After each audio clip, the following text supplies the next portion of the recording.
Moving on to the main event of Friday. It is the Grade 1 Kentucky Oaks $1.5 million being passed out to these horses. 3-year-old fillies. Again, very similar to the Derby, but we're going with the fillies side of things.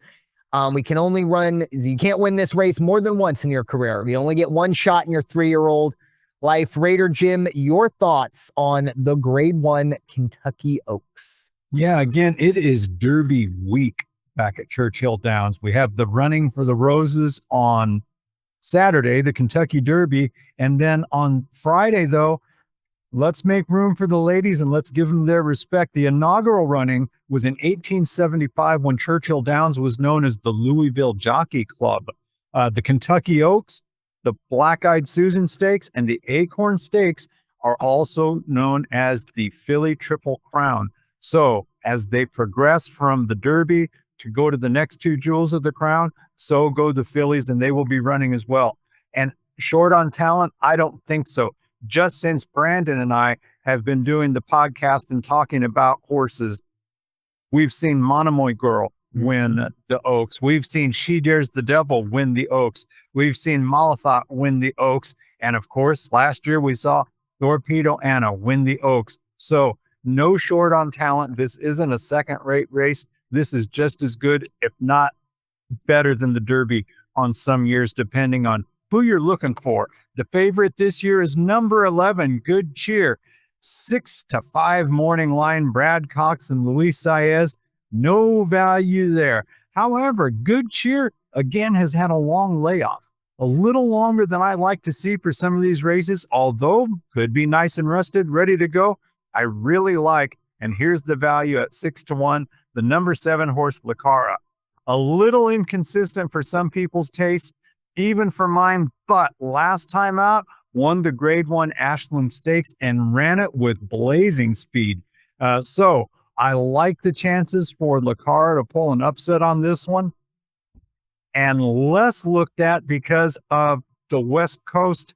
Primarily on the West Coast, hasn't been seen a lot back there, so maybe the handicappers just aren't going to give him the nod, and has also run against smaller fields. Number 9, Bob Baffert's Tenma, with Juan Hernandez on the reins. And let me tell you, 12-1, you can't do bad with those odds either. So there's some value with those horses. 6-1, Cara, Tenma, 12-1.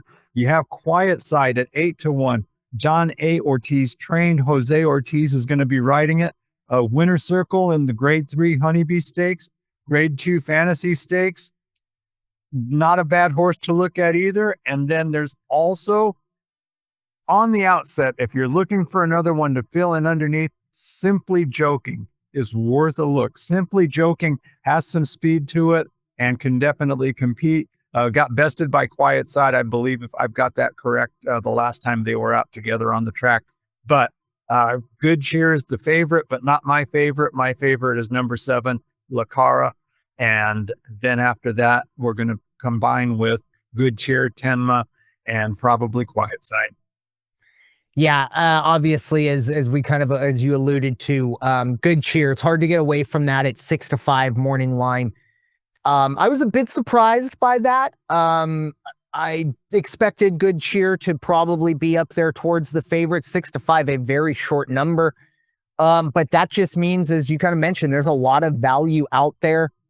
I do think Good Cheer is the best of the best, but as we mentioned a lot here, unless you're betting a ton of money on one single race, not a lot of money to be made. We tend to go about things a little differently. And I agree with you on Cara. I think definitely the second best option here, was very, very good in that Ashland. The only question I would have is, I guess, what happened in the Devonta Dale? That was a race that heavy favorite and, finished 3 lengths off the lead. Nothing crazy, still finished second, but you do wonder if maybe that was more of an aberration. Definitely rebounded very well in the career best run in the Ashland, and take Charge Milady, who's another one of the horses that I kind of have underneath. Obviously, when you are going through these and you look at the past performances, sometimes these speed figures, just one race really does stick out. And going back to the Honeybee, this is a horse, I believe, stumbled at the beginning of that race, and 32 and a half lengths. I can't believe this horse even finished when you're that far back. I would have expected it's La Peru to kind of maybe pull him up and just say, we'll get him tomorrow and exit stage right. So the Honeybee wasn't great, but did return in the Ashland, which we talked about. Wasn't good enough to beat Cara, but I do think take Charge Milady, 12-1, definitely has some value here.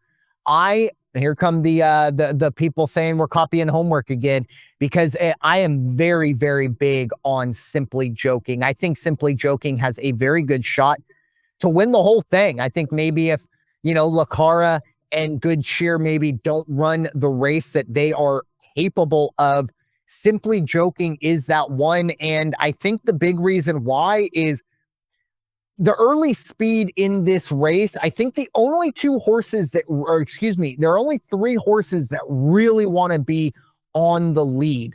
One of them is Cara, the other is Simply Joking, and the other is 5G. And, 5G has some numbers, and again, I don't love the consistency, but 5G will want to be on the lead. And it's just a wonder if, does 5G kind of become a rabbit for Cara to chase, and maybe Simply Joking is a little more, Florent Giroux, little more veteran savvy to say, no, we're not going for the lead today.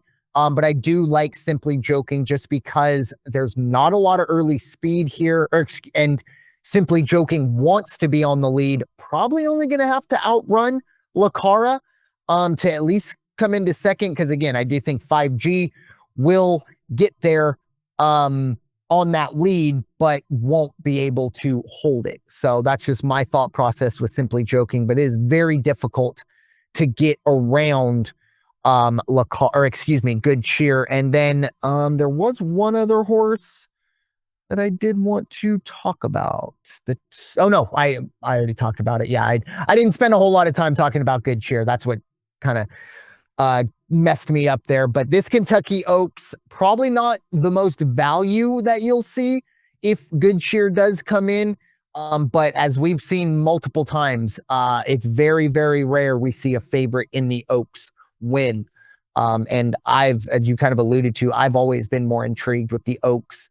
Maybe not so much this year, just because, it is a little, you don't have those Monomoy girl, Swiss skydiver, Malathot showdown where you're just salivating.